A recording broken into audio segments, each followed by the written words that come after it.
E sobre essa questão de que, eventualmente, a escolha do piloto tenha sido tentar fazer esse pouso de emergência diante da situação inesperada, numa grande avenida com circulação de carros, mas que aparentemente tem, né? A Avenida Marquês de São Vicente é uma avenida bastante larga aqui da cidade de São Paulo, com pista dupla, com várias faixas de rolamento para automóveis, corredor de ônibus, por isso que havia aquele ônibus no ponto ali que acabou, né, também pegando fogo e felizmente ninguém se machucou com maior gravidade nesse coletivo, nesse ônibus.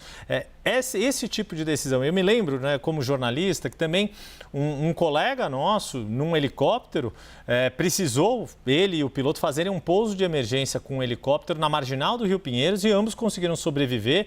Não houve nenhum tipo de incidente maior, além do susto, inclusive dos motoristas. Como é que é esse tipo de decisão de um piloto numa área tão densamente povoada como a cidade de São Paulo, ao escolher o lugar menos arriscado para fazer um procedimento desse? Perfeito, Peter. Sua descrição mostra o quão multidisciplinar é esse evento acidental.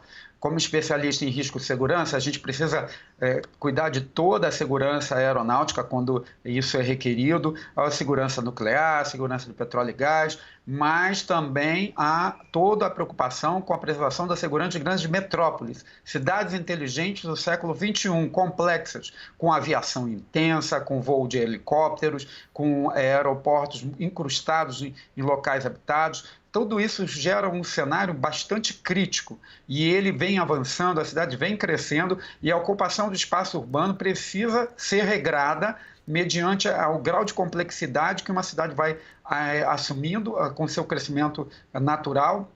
E aí você tem ali um aeródromo, um aeroporto com decolagens seguidas e com aviação privada junto com aviação comercial, enfim, um cenário complexo.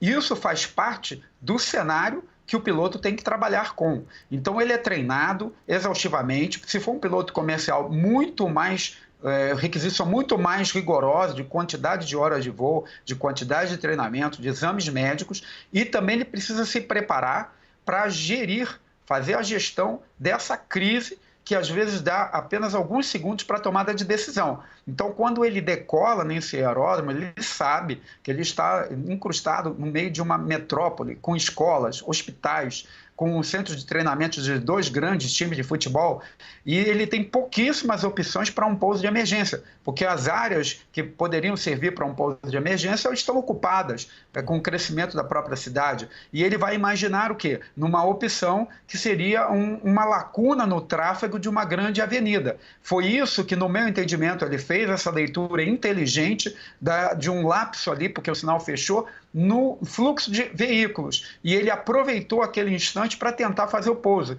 E, infelizmente, ele encontrou os equipamentos normais de uma grande cidade.